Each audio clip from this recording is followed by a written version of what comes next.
What are you? I mean, there's so much that happens even in that first 2 hours. What can you tease even about this season?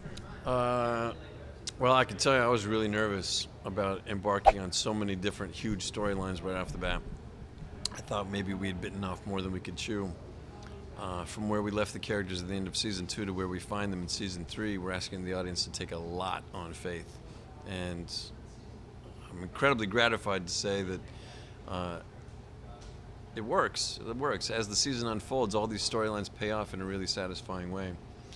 But I had some initial misgivings about taking the character from last year, not wanting to be the president, not wanting any additional responsibility, and then we find him the president. They want to leave Charleston as a group and strike out on their own future. Suddenly we're living in Charleston, we've got an alliance with an alien ally. One of my kids still has a harness, another one's got an eye bug, I've got a baby, there might be something wrong with her. Like, there's a lot of stuff going on right off the bat. But as I say, it makes for very exciting television as the season unfolds. Well, you talk about Tom now being the president. Do you think he's okay with leadership now a little more this season? No, I think it's more of a strategic move to keep the population of Charleston from descending into chaos, that they need some semblance of a civic structure. He understands that psychologically, and so he's playing the part of the president while all the while acknowledging that he's really the president of sort of 20 square blocks, and he's not very comfortable with the title or the responsibility.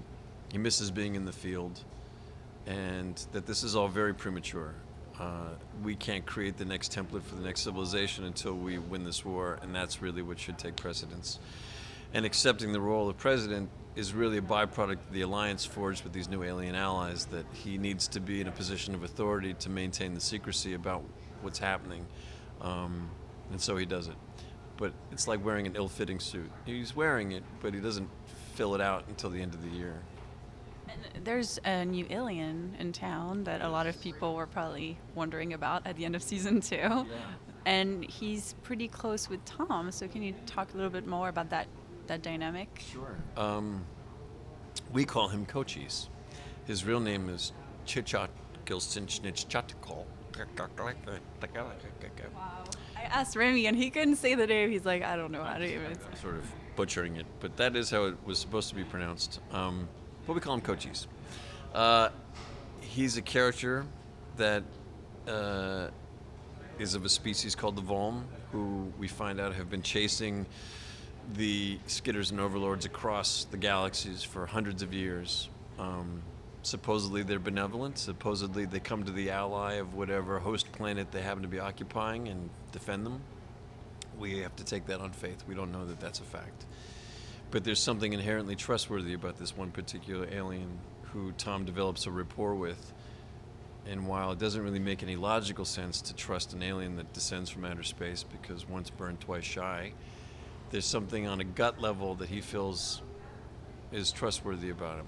And there's no arguing with results. Since this alliance has been forged, we're making huge progress. They come with a technology that's far superior to anything that we have. And as a result, we're not just defending our borders, we're expanding them, and the bad aliens are nervous. So while the question remains, is the enemy of my enemy my friend, or the enemy of my enemy my enemy? So far it's working well, and Tom's reticent to buck it, even though there's a lot of naysayers in the group.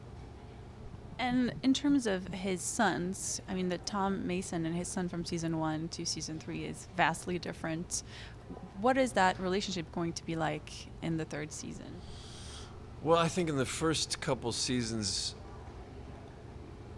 all his interest was to keep his kids alive and safe, and keeping them very close to him seemed like the best way of doing that. Even though they started to clamor for more autonomy and independence to cut that paternal string and establish themselves as men and soldiers in their own right, Tom was very reticent to let that happen, especially with his youngest son, who he tried to carve out some semblance of a childhood in this horrible situation and protect him and shield him from the realities of this world.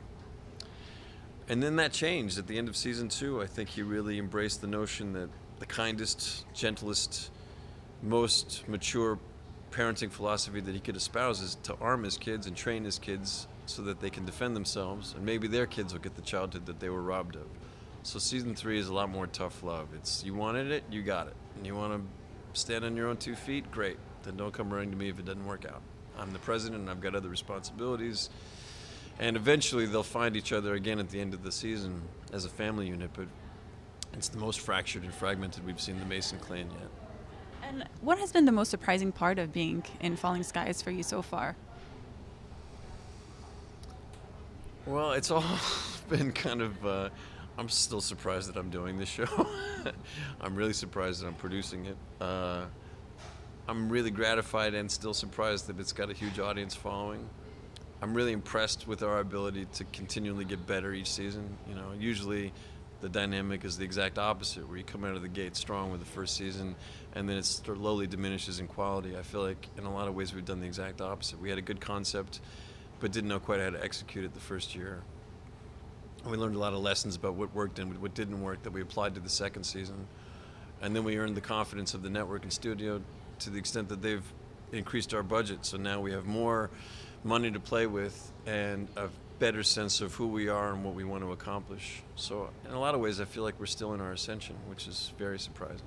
Yeah, you can definitely tell it's such a great show. I don't know why you're surprised. And I'm just like, but it's so good. I really can't put it into words, but you know, when you're out there in the middle of winter, in the middle of a rainstorm in Canada, and it's the middle of the night, and you're pretending to shoot at an alien that's not there, you really question what you've chosen to do for a living in a very profound way.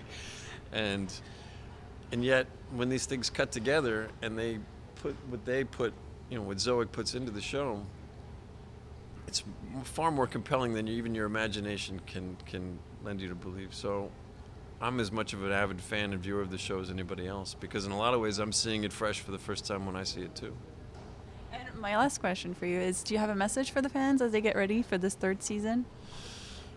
Only that we are going to reward your loyalty, and you're going to be very pleased with what we have to offer up this year. That I still feel like the show has got a lot of teeth, and it's expanded the narrative in a really amazing way.